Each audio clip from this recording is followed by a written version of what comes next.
हरि ओम श्री कृष्णाय वासुदेवाय हरये परमात्मने प्रणतः क्लेशनाशाय गोविंदाय नमो नमः।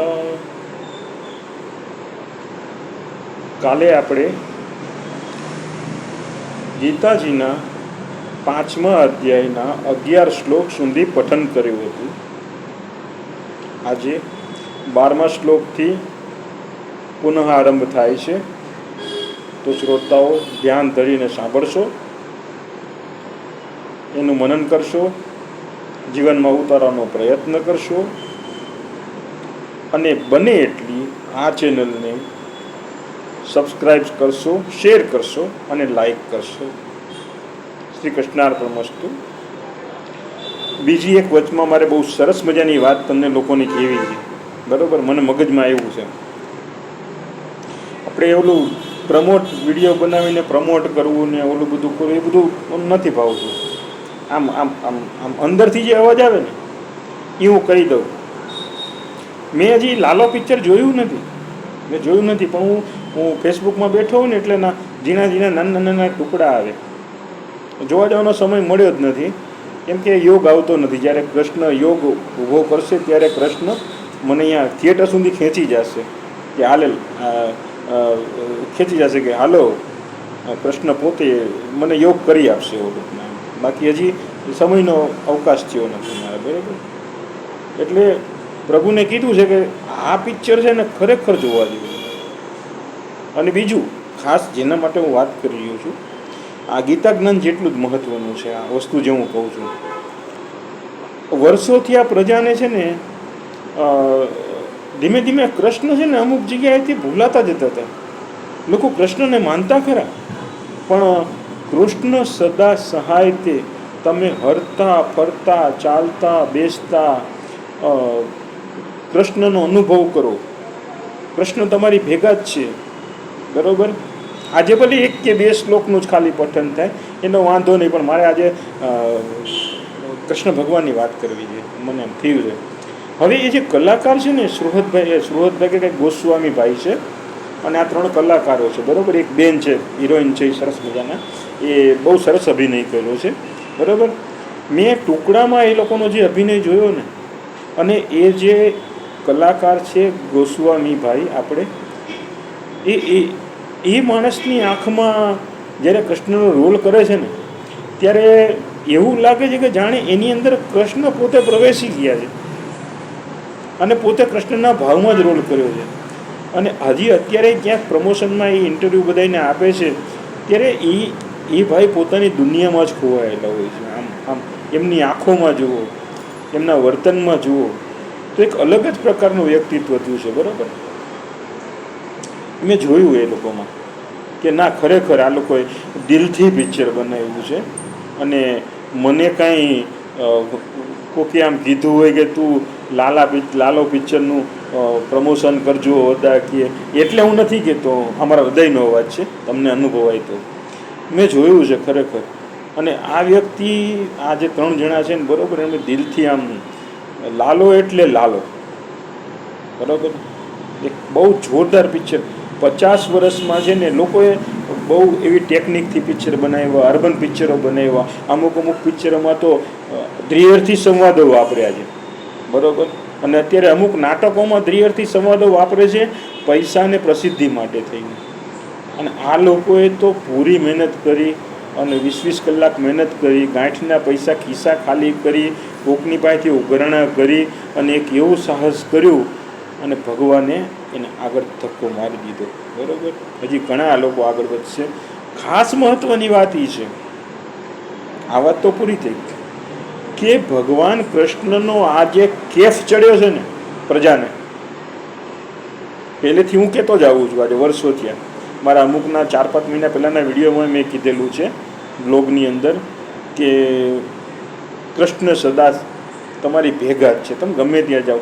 અડધી રાતે હું 4 વાગે ક્યાંક બહારગામ જવા નીકળ્યો હોઉં ને, આ મારા પોતાનો અનુભવ છે, હું તમને ખરેખર કહું છું, તમે અનુભવ લઈ જોજો, 100% સફળતા મળશે કે 4 વાગે સવારે કે 3 વાગે રાતના કે 2-2:30 વાગે હું અહીંયા રોડ માથે ઊભો હોઉં ને, બરાબર, અને કોઈ રિક્ષાવાળા ન મળે, કોઈ ન મળે, કોઈ ચકલું દેખાય નહીં. અને જે આવે એ એમ કે ભાઈ 200 રૂપિયા, 300 રૂપિયા, 500 રૂપિયા, 250 રૂપિયા, એટલું અંતરનું હોય. એ બિચારા પોતાના પેટ માટે, સર્વૈવલ માટે કરતા હોય, રાતનું ભાડું લેતા હોય.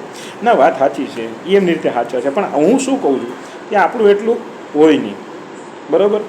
ને ત્યારે અતિશય થાકીએ, જંકશન જવાને 3.25 કલાકની વાર હોય, અને એ વખતે તમે ગમે ત્યાં ઊભા હો, તો મારી વાત જંકશન નહીં કરું છું, પણ તમે ગમે ત્યાં ઊભા હો, એકવાર આંખ બંધ કરી, 2 હાથ જોડી અને ખાલી એટલું કહેજો કે પ્રભુ હવે મદદ પહોંચાડો, હવે નથી હાલે એવું. મેં પોતે અનુભવ લીધો છે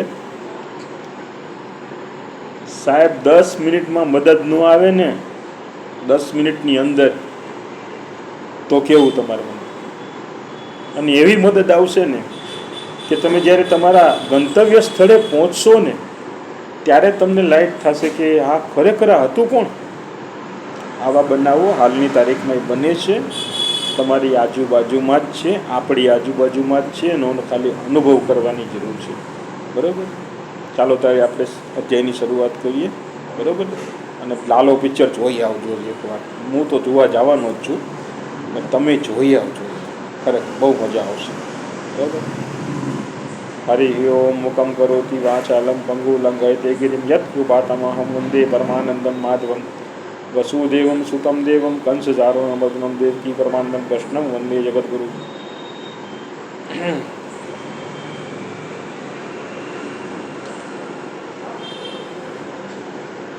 યુક્ત કર્મફલમ त्यक्त्वा शांति माप्नोति नैष्ठिकीम अयुक्त काम कारेण फले शक्तो निबध्यते. એટલે અર્થાત કર્મયોગી કર્મફળ ત્યજીને મોક્ષરૂપી નૈષ્ઠિક શાંતિને પામે છે, અને સકામ પુરુષ કામના કરવાથી ફળમાં આસક્ત થઈને બંધનમાં પડે છે.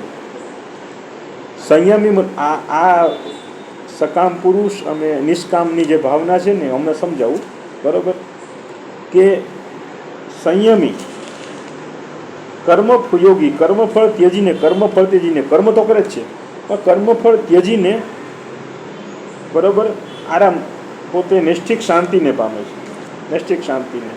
અને સકામ પુરુષ કે જે કર્મફળની આશા રાખે છે, એ ફળમાં આસક્ત થઈને બંધનમાં પડે છે. એટલે એનું મગજ ફળમાં ને ફળમાં જ ચાલવું જોઈએ, બરાબર. ફળ તો એને મળે જ છે, ફળ બધાને, પણ સમય ટાઈમે આપે છે, સમય એના અનુસાર, બરાબર. ભગવાન શ્રી કૃષ્ણ એમને ફળ આપે છે, બરાબર. અને પ્રશ્ન શું છે એ ગીતાજીના 10મા અધ્યાયની અંદર વિભૂતિ યોગમાં ભગવાન શ્રી કૃષ્ણે કહ્યું છે કે હું કોણ છું. આ વિભૂતિ યોગ તમારામાં ઉતરી જાય ને, તો તમે પ્રશ્ન સિવાય કંઈ નથી એવું મંડો માનવા. આગળ સાંભળો.